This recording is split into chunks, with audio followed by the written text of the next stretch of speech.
can you say to the person beside you, relax?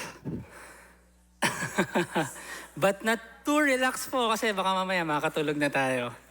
Alright, I want to start my message with a story. Everybody say story. One more time, story. Alright, there is a story of a family man,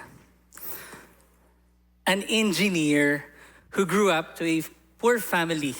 And story tells us, yung father niya had anger issues. Yung mother naman niya, iniwanan siya.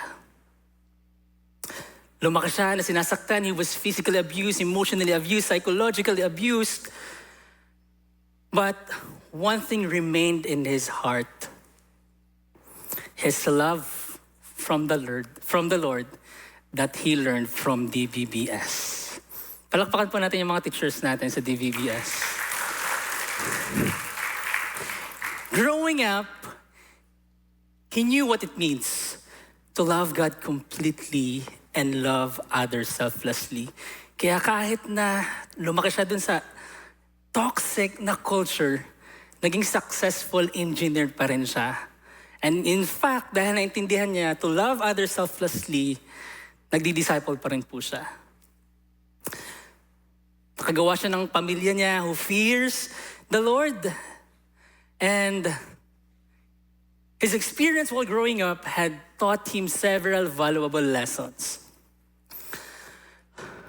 One of his favorite lessons is this. One day, umalis po siya sa office niya para mag-disciple dun sa Knit and Brew. Disciple po siya. Pag alis niya po dun, bigla pong may pumasok na ahas sa office niya. The snake crawled around the area and suddenly, tumama po yung snake dun sa lagari. The snake was hurt. Sabi po nung snake, "How dare this mere prey hurt me?" Not knowing the nature of the handsaw, his nature kicked in. Dahil hindi niya alam kung ano yung lagari, yung sarili niyang nature kick in. You hurt me, I will hurt you back. Kinagat niya po yung lagari. Sabi po nung ahas, ouch. This time, the snake was much wounded. He was much wounded. Snake was in pain. And we could have thought na baka madala ka na naman kasi naramdaman mo, ang sakit baka madala ka na. Pero hindi po. Mas lumala po yung galit niya. Galit siya sa handsaw, sa lagari. Sabi niya, papatayin ko tong lagari na to. Piniluputan niya po yung handsaw, yung lagari, at habang pahigpit yung pulupot niya, pasakit ang nararamdaman niya. And he thought to himself, wala nang urungan to. Pagdating po ng engineer, mayroong patay na ahas sa office niya. So what is the lesson of this story? Yung successful po engineer represent us. Sabihin mo sa katabi mo, ikaw yun. Yung problematic family niya po represents people who hurt us, who's hurting us, who abuse us, who's abusing us. Yan yung mga taong nanakit sa'yo. And the snake represents unforgiveness. Everybody say unforgiveness. The snake represents unforgiveness, revenge, rage, and the saw represent destruction and death. So the moral of the story is this. Basahin po natin lahat. 1, 2, 3, go. If we let God and give to God our hurts and pain, He can turn something bad beautiful. You need to let God. If you're hurting like right now, you need to let God. And He can turn it beautiful.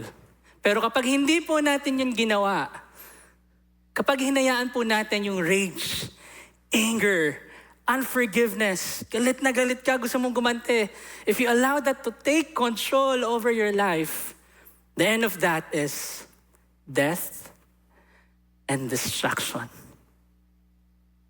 So the question is, how can we truly forgive those who've hurt us, abused us, laughed at us, belittled us, and did something bad to our family?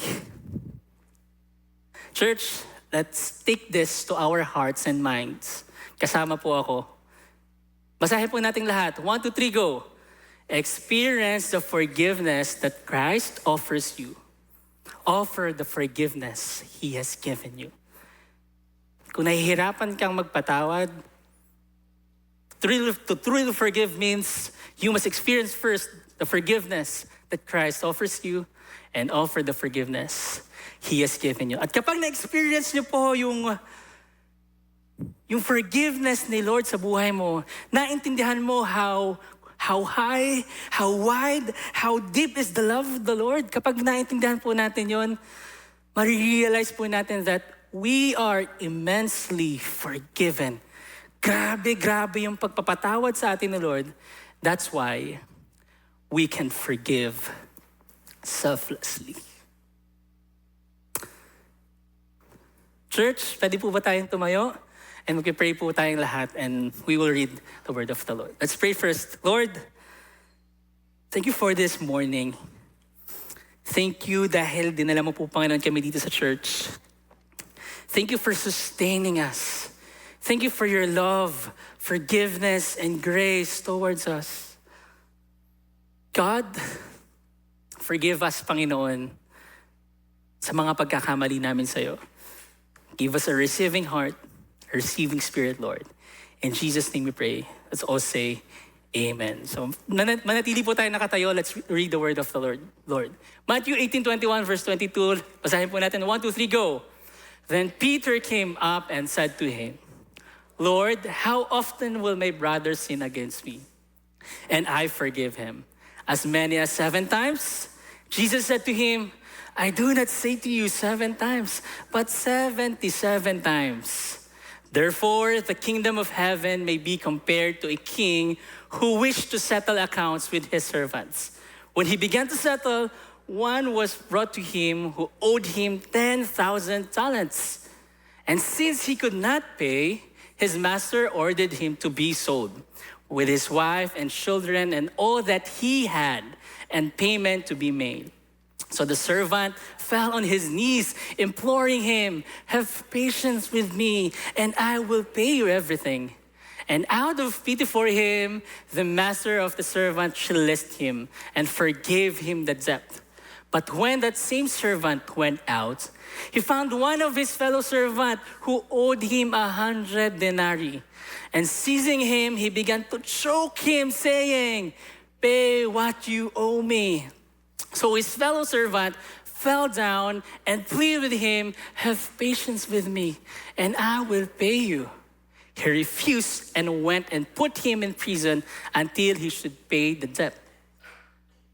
When his fellow servants saw what had taken place, they were greatly distressed, and they went and reported to their master all that had taken place. Then his master summoned him and said to him, you wicked servant, I forgave you and all the debt because you pleaded with me. And should not you have had mercy on your fellow servant as I had mercy on you? And in anger, his master delivered him to the jailers until he should pay all his debt. So also my heavenly Father will do to every one of you if you do not forgive your brother from your heart. Pwede na po tayong maupo. All right, our topic for today is forgiveness. Can everybody say, forgive? Ulitin po natin yun ng 7 times. Forgive. 1, 2, 3, go. Forgive, forgive, forgive. Forgive, forgive, forgive, forgive. Sabi po ni C.S. Lewis, forgiveness is a lovely idea until they have something to forgive. I think yung tao po dito na mas advanced in age ay mas makaka-relate dito. Madali pong sabihin, napatawarin mo na siya hanggang ikaw na yung sinaktan. Tama po ba? Nag-iiba na sa atin yung meaning ng forgiveness. How can we forgive someone who abused us? How can we forgive someone na binuli tayo sa school? To be angry is easier. To take revenge is easier. But we need to remember this church. Basahin po natin. 1, 2, 3, go. No good thing will come out of unforgiveness. It's only distraction. That's why forgive. Kaya po nung ahas, no good thing will come out of unforgiveness. Forgive. Mahirap pong magpatawad at alam po yan ni Peter. Kaya po si Peter, nagtanong po siya kay Jesus about sa forgiveness. Kasi nga po, mahirap naman po talagang magpatawad. At mahirap din po itong topic na ito this morning. Sabi po ni Peter kay Jesus, Jesus, Lord, how often will I forgive my brother's sin against me? And I forgive him as many as 7 times? Lord, hanggang kailan ako magtitimpi? Magpapatawad? Hanggang 7 times ba? Alam niyo po, yung culture po nung time na yon ni na Peter, ang tinuturo po ng mga rabbi is you can forgive people 3 times, 2 to 3 times. And after that, pwede mo nang hindi patawarin. Alam niyo po, it saddens my heart knowing that the people during their time could be living with unforgiveness, rage, anger. And we know the end of those negative emotions. It's distraction. Minsan po masarap sa una Masarap sa una na nakikita mo na yung kaaway mo na karma. Ay, buti nga na karma. Diyan po nauuso yung karma eh.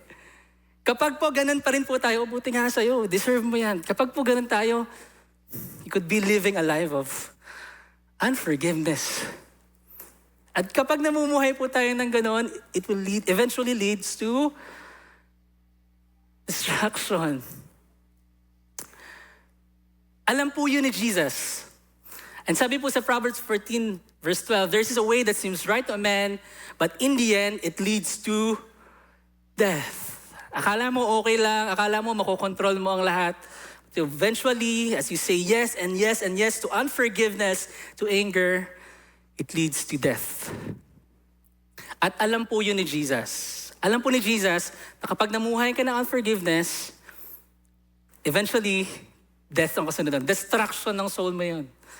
So ito po yung reply ni Jesus. Sabi po ni Jesus, I do not say to you 7 times, but 77 times. Grabe. Tingin ko po nung sinabi ito ni Jesus, nagulat yung mga disciple niya. What, Lord? 77 times? Yung isa nga, ang hirap mapatawarin kahit isang kasalanan, but this time, it's 77 times.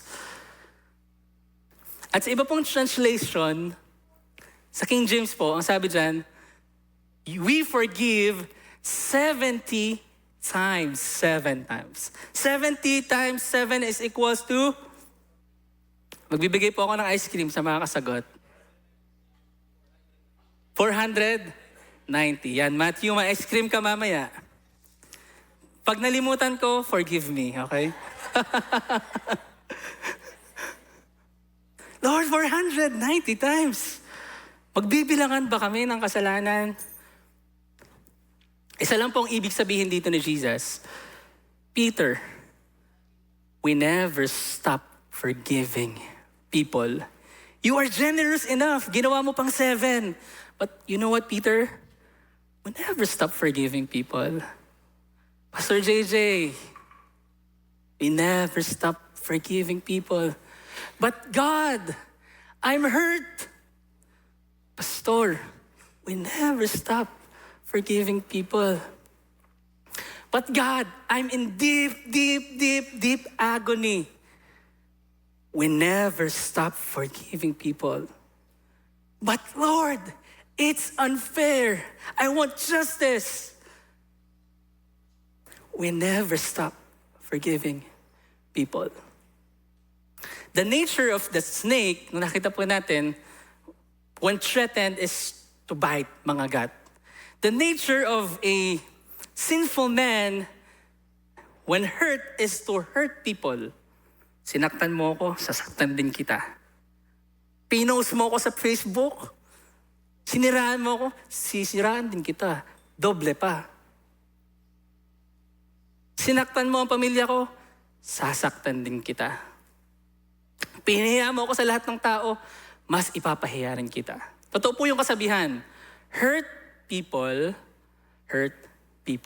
But we need to remember that our old nature dies when we accepted Jesus as our Lord. Nung tinanggap na po natin si Jesus sa buhay natin, wala na po yung nature na yon dapat sa atin. Sabi po sa Galatians 2:20, basahin po natin lahat. 1, 2, 3, go. I have been crucified with Christ, and I no longer live, but Christ lives in me.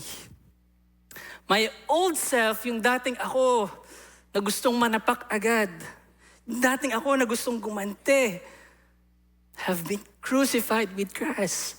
It's no longer I, it's not me, it's no longer I who lives, but it's Christ lives in me. Si Jesus namumuhay sa'yo, si Christ lives in you. And that Jesus, that Christ who lives in me is patient. He is kind. He does not envy. He does not boast. He is not self-seeking. He is not self-righteous. He doesn't seek revenge. He is not easily angered. And he keeps no records of wrong. Yun po ang Jesus na namumuhay sa ating buhay. Kaya if we are thinking, Lord, parang imposible, hindi ko kaya magpatawad. No, it's possible. Kaya mo magpatawad. Why? Basahin po natin kung bakit kaya natin magpatawad. 1, 2, 3, go. It's possible to forgive because it's no longer I who lives, but Christ who lives in me. Your new nature is forgiving. Kung dati yung old nature mo is, lagi ka na lang galit. Konti lang, nagagalit ka na agad, nag-snap ka na agad. But your new nature is forgiving. Pwede mo bang sabihin sa katabi mo, you are forgiving. Alam niyo po, this year, kwento po muna ako, this year, meron po akong siningil ng utang. Sino po sa inyo ng utang na? Meron po ako siningil ng utang. Pero alam niyo po, it's my nature, ito po, ako po talaga to, it's my nature na hindi po talaga ako naniningil ng utang. Nature ko po na ako pa yung nahihiya na maningil. Natatakot nga po ako maningil eh. Sa loob-loob ko, sana ikaw na lang yung magbayad kasi nahihiya po talaga ako. And nung kinasal po kami ng wife ko, it's our rule na kapag po kami ay inutangan, we will give what we can afford to lose. It means, para po yun ma-protect yung heart namin, ma-protect yung relationship namin with those people. Para kapag hindi niya binayaran, okay lang. O sa'yo na yan, walang problema. Walang samaan ng loob. Pero po, yung utang na to, gumawa po ako ng excuse. Binanggit ko nga po, hindi po ako naniningil. Gumawa po ako ng excuse, sabi ko, Lord, wala pa kaming rule nung pinautang ko to. Many years ago, may lumapit po sa akin, nangutang for a business. Pinautang ko po. Sadly, na-scam siya. So lumapit po siya sa akin, sinabi niya sa akin, di pa po ako pastor noon, JJ, sorry, I can't pay you sa tamang panahon. Alright. Naghulog naman po siya, pero hindi pa rin po siya nakabayad ng utang niya. Pero as a disciple of Jesus, naawa po kasi ako sa kanya. Naawa ko sa kanya, na-scam siya. Alright, kawawa ka, sige, okay lang. Di ko po siya sinisingil. And tinitingnan ko po, yung friends po kami sa Facebook, nakikita ko po, alright, wala siyang trabaho, walang pambayad. Nagkatrabaho, nagsisimula pa lang, baka hindi pa yung magbabayad, nawalan ulit ng trabaho. Okay, baka walang pera, hindi ako maniningil. Tapos po, nag-abroad. Kaso naman, nagka-pandemic naman, hindi ako maniningil. At alam niyo po, nung mga panahon na bumibili na po siya ng mga gamit, musician po kasi siya. Bumibili na po siya ng magagandang gamit. In fact, may mga gitara siya. Ang gaganda po ng gitara niya, branded. Drums, piano. Alam niyo po, sa loob-loob ko, bro, bili ka ng bili. Di mo ba alam, may utang ka sa akin. Sa isipan ko lamang po yun. Hindi po ako, dahil hindi nga po ako naniningil. But last year po, nagsimula po ako maningil sa kanya. Nung nagkasakit po yung baby namin, si Ellie. My beautiful and lovely daughter. Nung nagkasakit po siya, naningil po ako. In fact, paawa pa nga po yung paniningil ko sa kanya eh. Parang sinasabi ko po, kailangan ko po ng pera. Praise God na sin. Hanggang sin lang. So sa loob-loob ko po nun, alright, Pastor JJ, relax. Whatever is true, whatever is pure, whatever is noble, think about such things. Baka naman marami lang siyang ginagawa. Huwag ka muna mag-presume or mag-assume. Pero minsan po, sumisipa yung old nature. Sa loob-loob ko, sa isipan ko, bro, sister, may family ka na. You need to set a good example sa family mo to magbayad ka. Integrity yan. Sa loob-loob ko, pero hindi ko po siya chinat nun. Pero, this year, nag-chat po ulit ako. Nakita ko po talaga kasi na bumibili po ulit siya ng mga instruments eh. So, sabi ko, Lord, jealous ba ako sa kanya kasi may instrument siya? Sa loob-loob ko, bili ka ng bili. Hindi ako makabili eh. Kasi yung ipambibili ko, para na lang sa baby ko. Samantala ikaw, bili ka ng bili. Sabi sa akin ni Lord, relax lang. Nung sumunod ka sa akin as a pastor, diba, sinurrender mo na all your wants. Okay lang yan na wala ka niyan. You have me. Sweet naman ni Lord. Lord, ang sweet mo naman. Pero syempre, masarap din naman na tumutugtog ako ng branded na gitara. So with permission with my wife, sabi ko sa kanya, maniningil na ako. Okay lang ba? Okay, ningil. Naningil na po ako. Praise God, nag-reply na po. Ito po ang problema. Siya pa ang galit. Meron po ba kayong ganun kakalala? Ikaw na yung nangutang, ikaw pa yung galit. Sa school po, usap-usap po yan. Ikaw yung hindi nangopya, pero ikaw pa yung may kasalanan. Hindi ka na late, yung isa yung na late, siya pa yung may ganang magalit. Minsan po ganun po yung mga tao eh. Nung nangyari po yun, syempre po, alright, sabi ko sa sarili ko, okay, Pastor JJ, relax, do not reply sa heat of the moment. Sabi ko, sige, 1 month, ignore ko to, pag-isipan ko muna kung anong sasabihin ko. Galit din po ang wife ko, sabi ng wife ko, yabang mo naman. Ang yabang niya naman. So isip-isip ko, alam mo matagal na itong mayaban eh, bad trip talaga. Pero sinasabi ko sa sarili ko, alright, huwag kang mag-assume ng mga bagay-bagay, mag-isip kang mabuti. Sadly, ito po yung nakakalungkot na naging parte nito. Sadly, yung injustice na yun, na ako pa yung nagmukhang masama, triggers the injustices, hurts of the past. May matagal na po akong mga pinatawad. Matagal na po yun. Mga last year. Tapos na yun, nag-move on na ako. Pero sadly, kahit sinasabi ko, okay, papatawarin ko siya, biglang nagbukas lahat ng mga, kasi Christian po yun eh. Sabi ko, bakit pa ganyan yung mga Christian na, Christian kayo, tapos ganyan kayo? So medyo nagagalit na po ako eh. Lahat po nung nakakagawa ng kasalanan sa akin, lahat sinasabi, Christian sila eh. Pero hindi ko po alam kung ano ba talaga. So sadly, nagbukas po yung mga past traumas, nagbukas, and unti-unti, gaya ng snake, I roam around that hurt, that anger. Nagtagal po ako. Nagdwell po ako dun sa tapos na, nababalikan ko pa. And we know the end of those negative emotions. Ano po yung end ng negative emotions na yun? It's destruction and death. Let me share to you what I have learned from that. So that the detrimental effects of unforgiveness and dwelling around my past hurts. So ito po yan, personal experience ko po yan. Number 1 is unproductiveness. Hindi po ito yung wala kang ginagawa. Ito po yung, para mas ma-explain ko, ito po yung ang dami mong ginawa buong araw, but at the end of the day, you feel like you're unproductive. Naramdaman niyo. May nakaramdam na po ba nun? O ako lang ang nakaramdam nun. It means, for me, I know that, alright Lord, ang dami kong ginagawa, but I know, hindi ito yung pinapagawa mo sa akin. Secondly, love and passion becomes a responsibility only. Mahalaga po na mahal po natin yung work natin. Kasi kung hindi po natin mahal yung work natin or yung ginagawa natin, eventually, mababurn out po tayo. At para mas maintindihan pa po natin itong sinasabi ko, mag-example po ako. For example, nagbigay po ako ng Hello Dandan. For example po, nagbigay po ako ng bulaklak sa aking magandang asawang nasa likod. Nasaan na yung aking props, guys? Ayan, for example. Hindi po ito totoo ha. Example lang po ito, yan.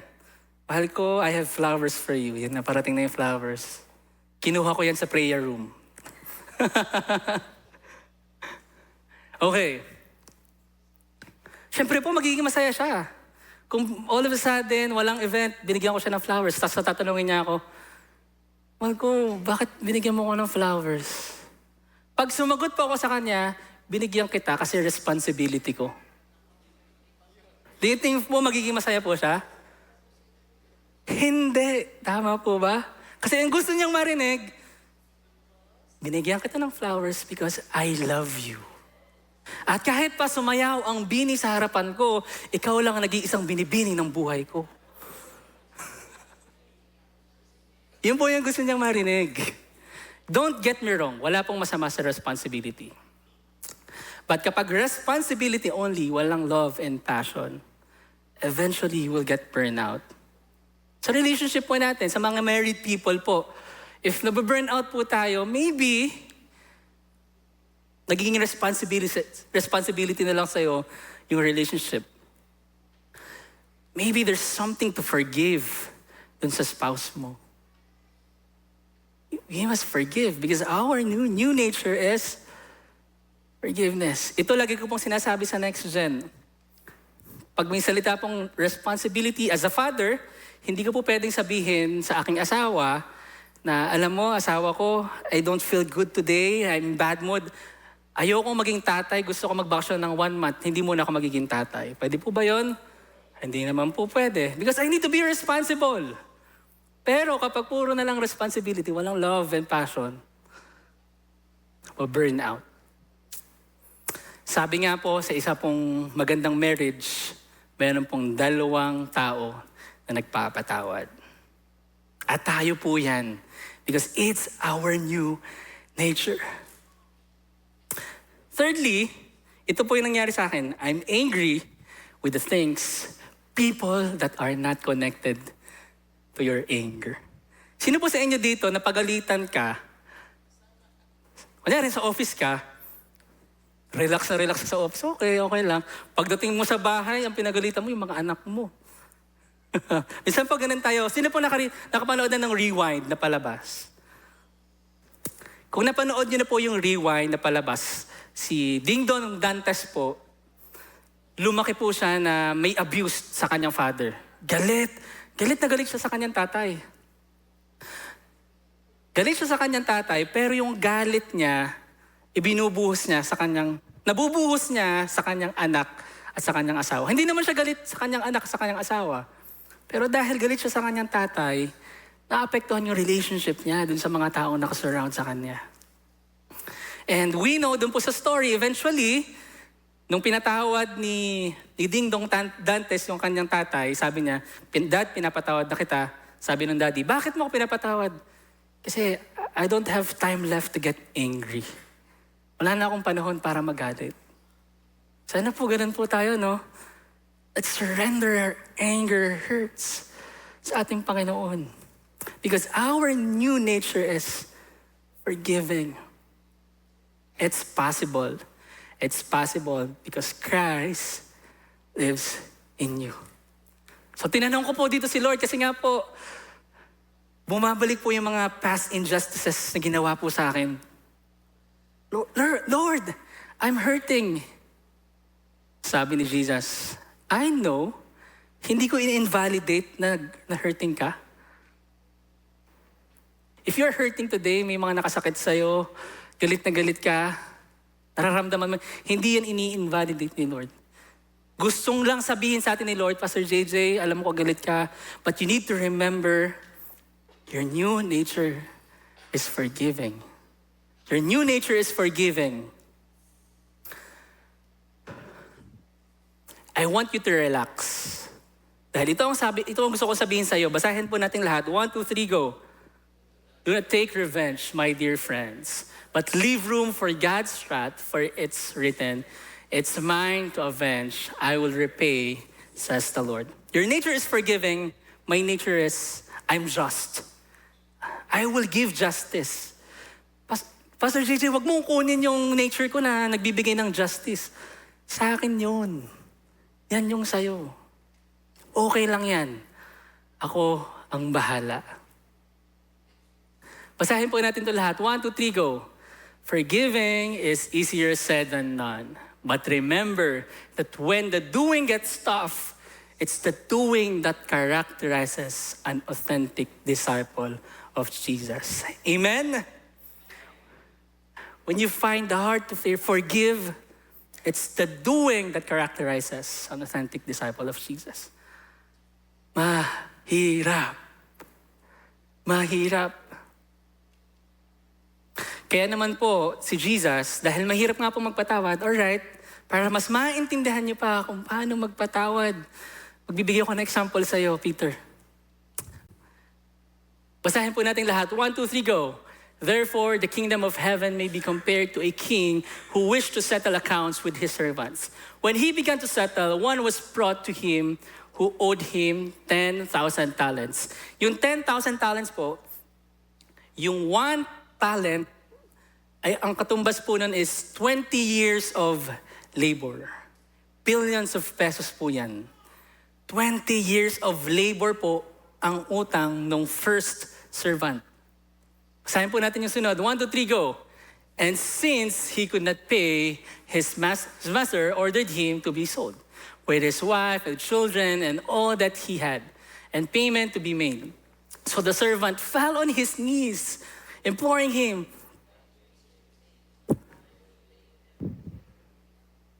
And out of pity, out of compassion, dahil si Lord naramdaman yung compassion dun sa servant na yon, the master of that servant released him and forgave him the debt. But when that same servant went out, he found one of his fellow servants who owed him 100 denarii. Ang 100 denarii po, ang katumbas naman po niyan is 100 days of labor. Yung isa po, ang utang niya is 20 times 10,000 is 200,000 years of labor. 200,000 years of labor. Billions of pesos. Ito pong servant, ang utang niya lang ay 100 denarii, 100 days of labor. Parang 3 months na sahod ang utang nitong second servant. Itong isa naman, 200,000 years of labor. Grabe sa laki po ng utang. Tingnan po natin anong nangyari sunod. And seizing him, he began to choke him, saying, "Pay what you owe me. Pay what you owe me." Next, 1, 2, 3, go. So his fellow servant fell down and pleaded with him, "Have patience with me, and I will pay you."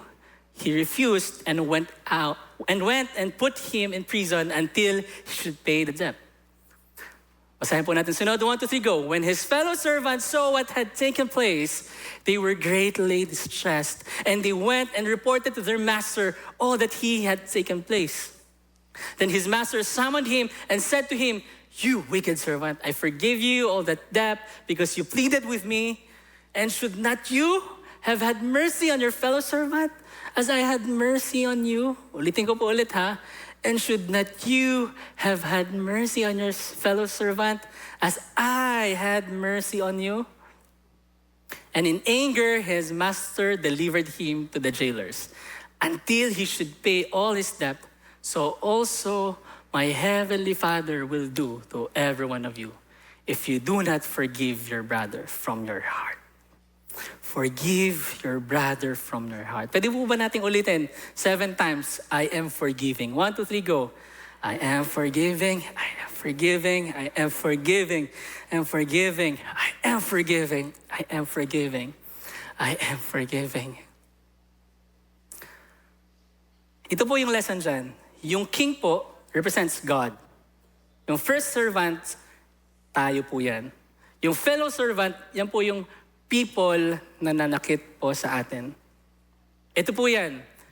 One day, we will give an account to God. Haharap po tayo sa Diyos. We will give an account to God. Tayo po yung first servant. It means, marami po tayong utang sa ating Panginoon. We are spiritually dead. We are spiritually bankrupt. Kung akala po natin, ang dami nating nabigay kay Lord, for example, 90% of this LED na galing sa bulsa mo, kulang pa rin yun. Napakalaki ng utang mo sa ating Diyos. Ang sabi sa Isaiah 64:6, basahin po natin lahat, 1, 2, 3, go. Lahat tayo'y naging marumi sa harapan ng Diyos. Ang mabubuting gawa natin, maruruming basahan ang katulad. Pastor JJ, wala kang maipagmamalaki sa akin. Hindi mo pwedeng i-boast that you're now a pastor, tapos naglilingkod ka. Hindi mo pagmamalaki yan. Parang maruming basahan lang yan. Lahat ng ginagawa po natin sa ating Panginoon ay mukha lamang maruming basahan sa Kanya. Why? Why is it like that? Because we need to remember that God is holy. The God that we serve is holy. And because He is holy and we are a sinner and we are spiritually bankrupt, ang sabi po ng Bible, ang kabayaran ng kasalanan natin ay kamatayan. Kahit anong bigay mo sa simbahan, hindi ka maliligtas, ang kabayaran niyan ay kamatayan. But praise be to God for sending His one and only Son to die for us. Bakit kailangang merong mamatay? Bakit kailangan pang mamatay si Jesus? Pwede namang, okay, pinapatawad na kita, erase your sin. Kailangan pong mamatay si Jesus because our Father is just. Wala pong justice kung wala pong nagbayad. Si Jesus po ang nagbayad para sa atin. We are spiritually bankrupt. Pero dahil mahal tayo ng Diyos and He is just, binayaran niya po yung napakalaking utang natin. He has forgiven us. He has forgiven us.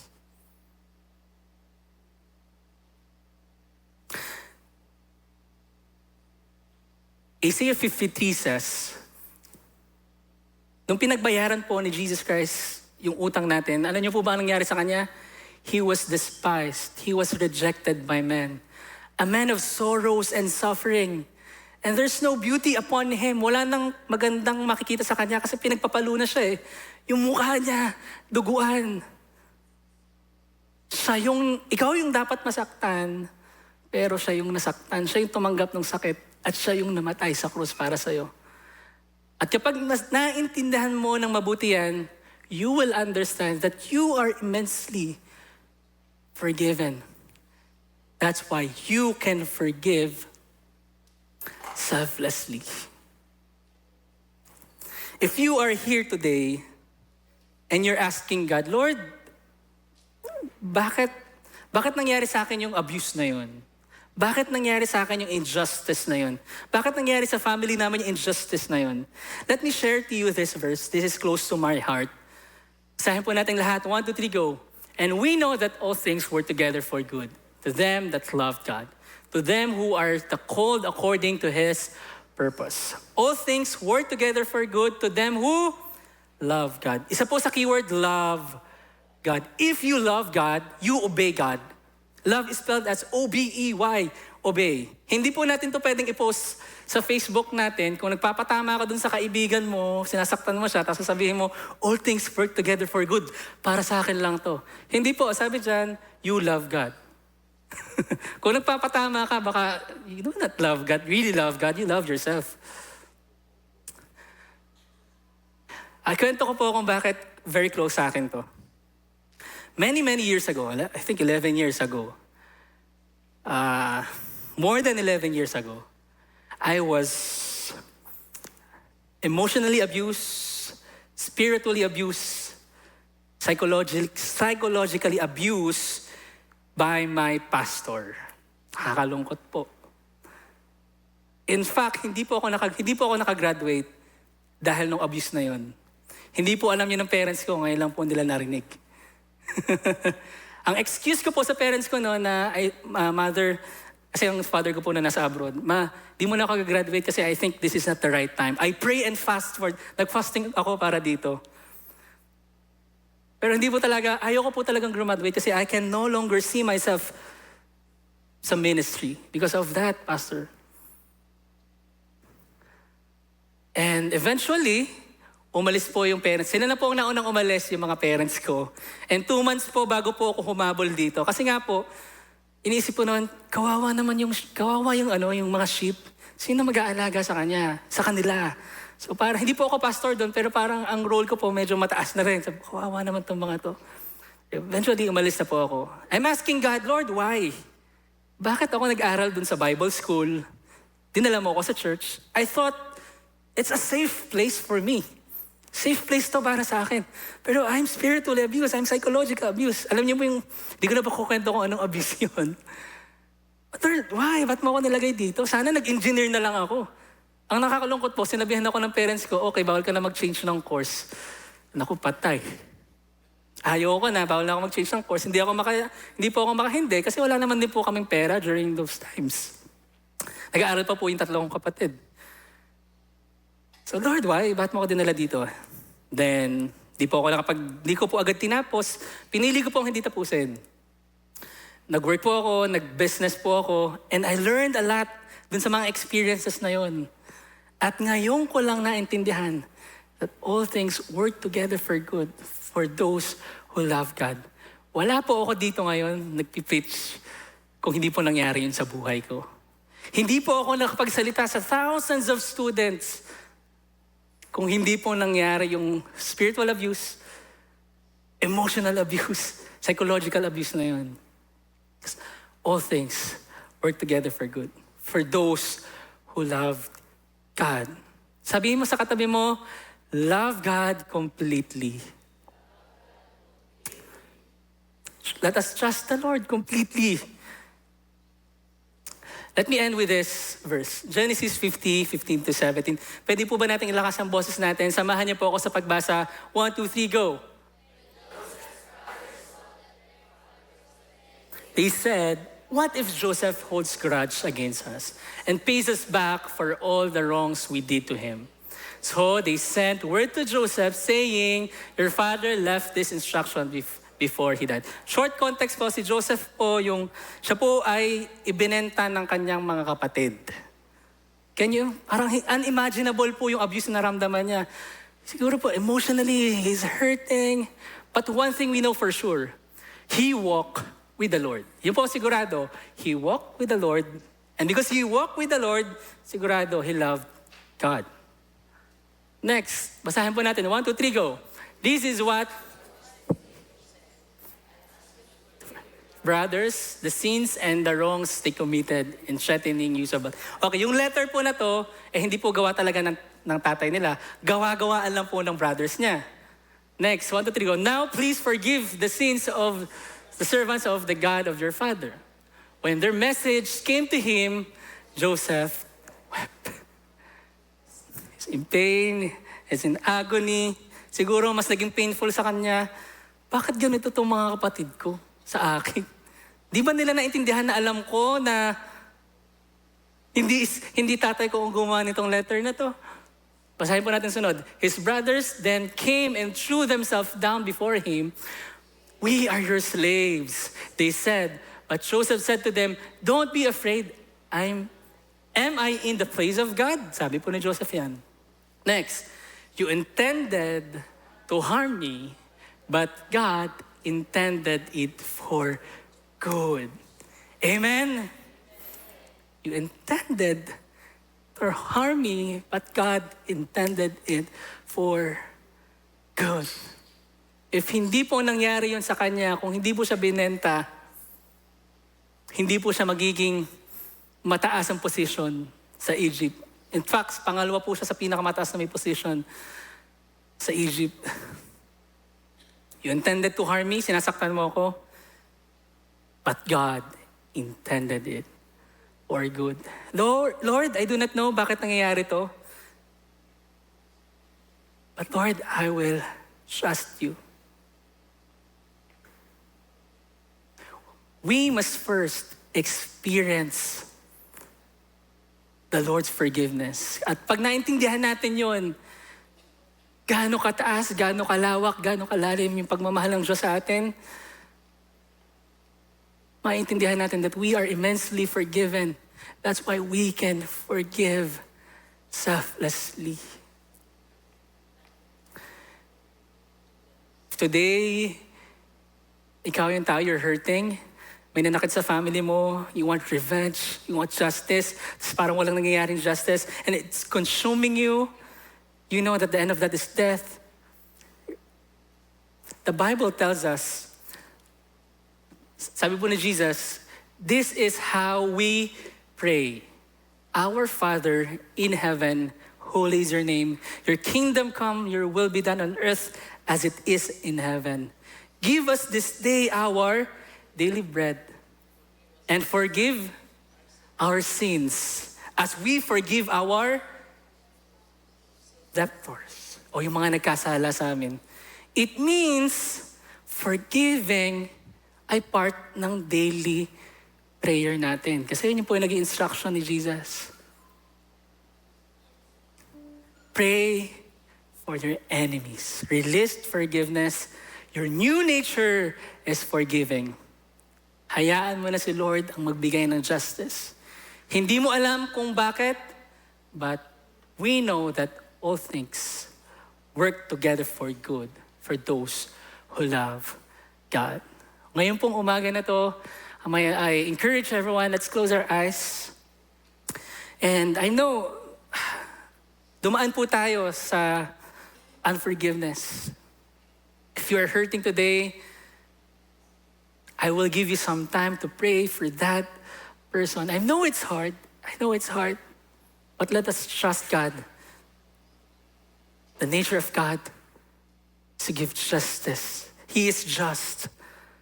So right now, pag-pray po natin yung mga tao na nakasakit sa atin at nananakit sa atin. Let's pray.